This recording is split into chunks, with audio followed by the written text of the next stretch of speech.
Yan ba yung akin?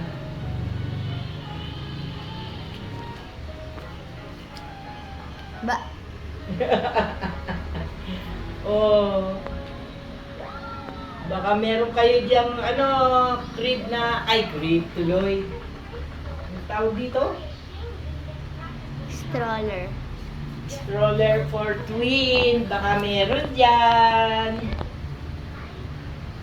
Bigay nyo na sa amin kung hindi na ginagamit.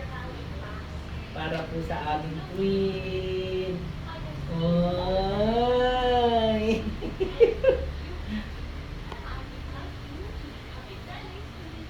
Naglalambing ang aming baby boy, kaya siya ang nauuna. O, yan. Si baby girl. Ayoko, kawawa naman. O, ako na. Ba't niyo ko inapik?